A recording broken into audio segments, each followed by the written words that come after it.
2 p.m. As promised, here is part 1 of my interview with Dan Sindel. What inspired you to get into music as a youngster? Oh, that's a great question. And back when I was a kid, which seems like 100 years ago, the school system in Los Angeles offered music education to everybody. And I didn't know any better. One day, they were just handing out different band instruments to all the kids. And I ended up with the trumpet. And okay, whatever. You know, some girls had flutes and stuff. I had the trumpet. So I just started learning how to play music. And by the time I got to junior high, I was getting real good at trumpet. I was in the junior concert band and the jazz band and the orchestra, and learned how to read music. And by the time I hit 14, that's when I found Led Zeppelin and Gibson Les Pauls and rock and roll, and that's pretty much what changed the course of history for me as far as wanting to be a real professional musician playing the guitar. Now, as I read your website, you have musical influences all over the place. Who were some of your earlier influences, both on terms of the rock and metal front, and as I also see jazz and other forms of music as well? Oh, that's cool. So you did a little bit of reconnaissance and you looked at my website, huh? Yep. Yes, I did. Nice.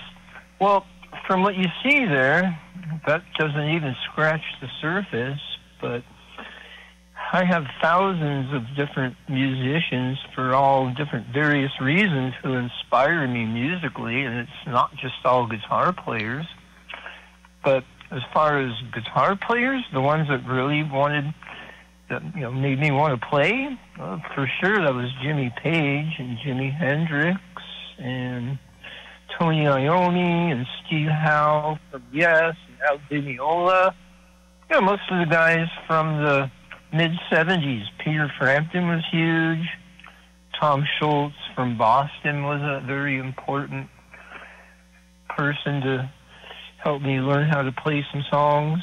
Richie Blackmore pretty much is right up there in my top list, and Alex Lifeson. I mean, the list goes on and on and on. This conversation could probably just never end based on just this question alone.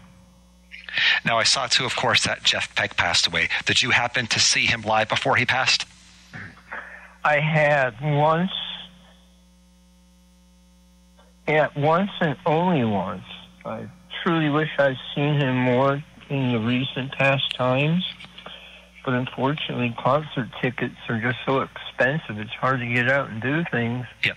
But in 1980, I believe it was, I was just getting ready to graduate high school, and out here in Los Angeles, Jeff Beck had put out the There and Back album, the black and white one with his name in white letters. Yep.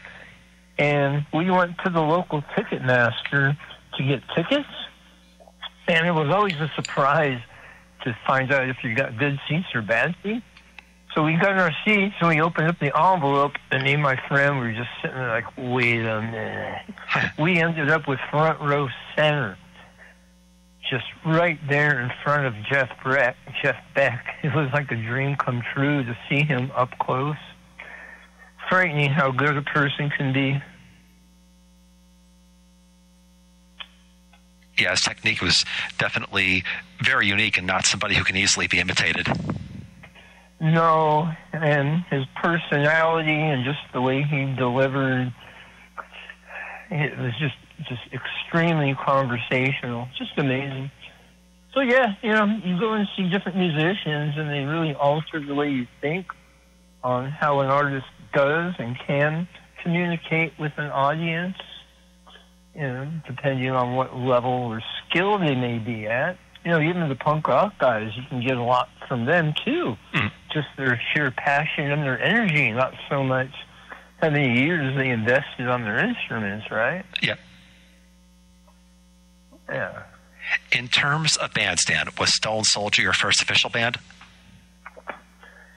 Yeah, I had been in a couple high school bands. We just played backyard parties. which was really fun a long time ago.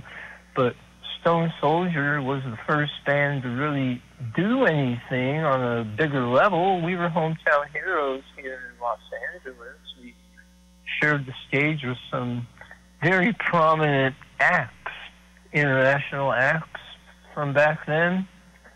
And, you know, I guess the story's told 1,000 times. The band had potential, but, you know, we just kind of broke up after a few years. It was kind of sad. We missed the boat here in Los Angeles. I guess it was about 83, 84, right in that little slice of time. All the bands were getting signed, all your Rats and your Quiet Riots and your Motley Crues and, you know, everybody that was here and poised to get out there and make a record pretty much got a record deal. And we had just lost our singer during that time. And it took us over a year, maybe a year and a half, to finally get a new singer. That was Julian. And in that time, we just missed the boat. The window was shut. The boat had sailed. And we just couldn't pick up the pieces and struggled ever since. And the band just kind of fizzled out after a few years. But, yeah, there you have that one. Hey, everybody. This is Dan Sindel, and you're listening to Bob's Metal Show on WRKC 88.5, Wilkes Bar.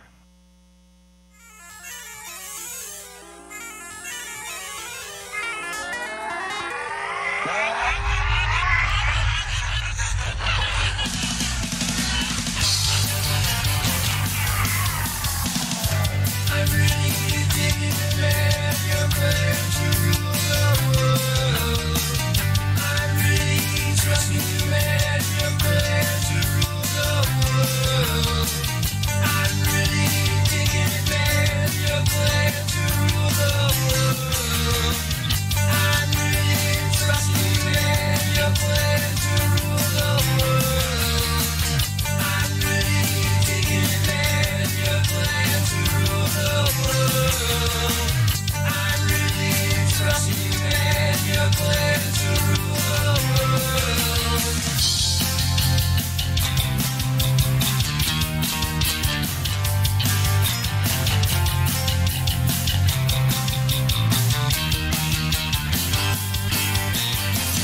Complete domination. You're playing to rule the world. Just an observation, you're playing to rule the world. Sacrifices offered to the gods of all nations. All titles set before you in formation. Intention freezes itself to all creation. Indoctrinated by mass sedation.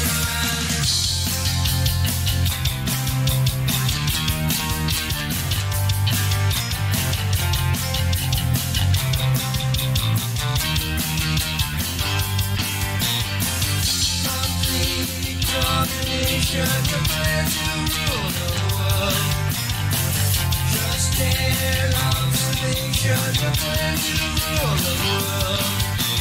No time must stay on course, no deviation.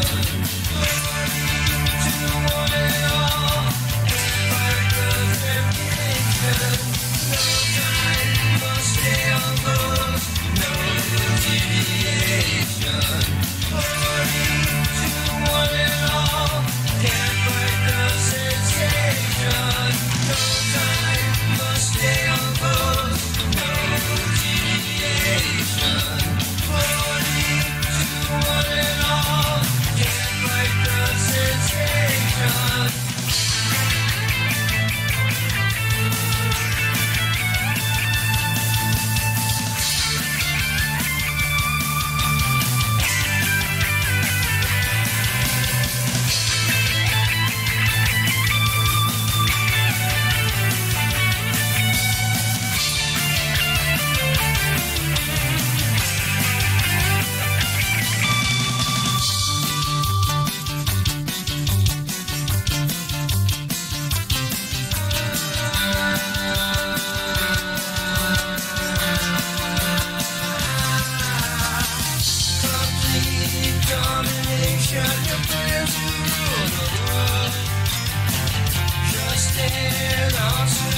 got your plan to rule the world. Disappointment heading your way. Your plan to rule the world. To die in frustration. Your plan to rule the world. Disappointment heading your way. Your plan to rule the world. To die in frustration. Your plan to